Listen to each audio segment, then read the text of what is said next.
Hello everyone. आज की video हम बात करने वाले हैं कि रूट के नंबर को, जो हमारा अपरमेय संख्या है, उसे किस तरीके से हम सिद्ध करें। हमें सिद्ध करना है कि रूट थ्री एक अपरमेय संख्या है। रूट थ्री एक परमेय संख्या है। रूट थ्री एक परमेय संख्या है, जहां कंडीशन जानते हैं कि p बाय क्यू और क्यू नॉट इक्वल टू 0। साथ में आपको गिवन है कि भैया p और यहां नंबर्स हम लेंगे p एंड q जो हैं वो अभाज्य गुणनखंड है। अभाज्य गुणनखंड है।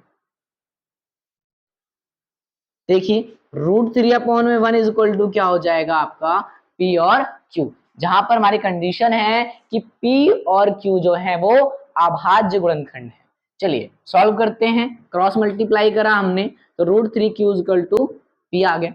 अब हम क्या करें, दोनों तरफ वर्ग कर दें। दोनों तरफ वर्ग करने पर, दोनों तरफ वर्ग करेंगे मतलब रूट थ्री का स्क्वायर करेंगे और p का स्क्वायर करेंगे।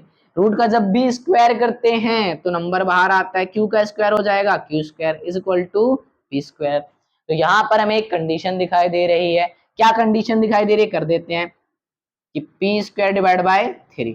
कंडीशन लिख देते हैं यहीं पे कि p स्क्वायर जो है, p स्क्वायर 3 से विभाजित करता है या होता है। अगर p स्क्वायर 3 से विभाजित हो रहा है तो p भी 3 से विभाजित होगा। ये हमारी प्रमेय है 1.2, जहां पर हमने नंबर देखा कि अगर एक नंबर स्क्वायर से डिवाइड है तो अपने नॉर्मल नंबर से भी डिवाइड होगा। p is equal to 3c। इस वैल्यू को हम पुट कर रहे हैं इक्वेशन 1 में। इक्वेशन 1 क्या है हमारी, इक्वेशन 1 है भैया 3q square is equal to p square. इसको पुट कर देते हैं इसके अंदर। 3q square is equal to p का स्क्वायर मतलब कि 3c का स्क्वायर। इसके अंदर वैल्यू रखा तो 3q square is equal to 9c square. 3 से हमने कट करा तो q square is equal to 3c square. यहां से हमें दिख रहा है कि q स्क्वायर जो है 3 से विभाजित है। q स्क्वायर जो है 3 से विभाजित है। देखिए लिख दे रहे हैं q स्क्वायर 3 से विभाजित करता है। तो प्रमेय नंबर 1.2 से q जो है 3 से भी विभाजित होगा। 3 से भी विभाजित होगा।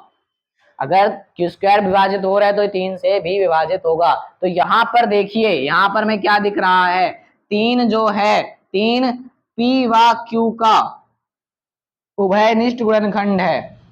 उभयनिष्ठ गुणनखंड है। उभयनिष्ठ गुणनखंड है जो कि असंभव है।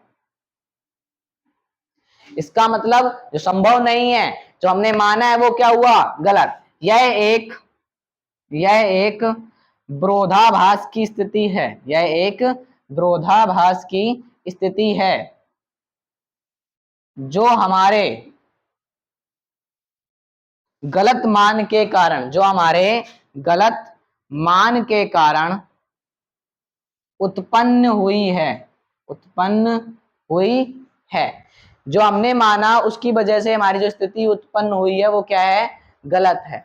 जो हमने माना है उसकी वजह से हमारी स्थिति क्या हुई, गलत हुई है। ठीक है। अगर हमने जो माना वो गलत है तो इसका मतलब क्या हुआ कि जो हमें दिया था रूट थ्री, इसका मतलब हुआ कि रूट थ्री एक अपरिमेय संख्या है। रूट थ्री एक अपरिमेय संख्या है। अपरिमेय संख्या है। इति सिद्धम। ये क्या हुआ, प्रूफ हो गया कि रूट थ्री जो है एक हमारा अपरिमेय संख्या है। आशा करता हूं कि सभी को समझ आया होगा। बाकी इसकी जो कॉन्सेप्चुअल वीडियो है वो आप देख लेंगे। बाकी ये क्वेश्चन जो है मोस्ट इंपॉर्टेंट, इसी तरीके के क्वेश्चन आपको एग्जाम में देखने को मिलेंगे।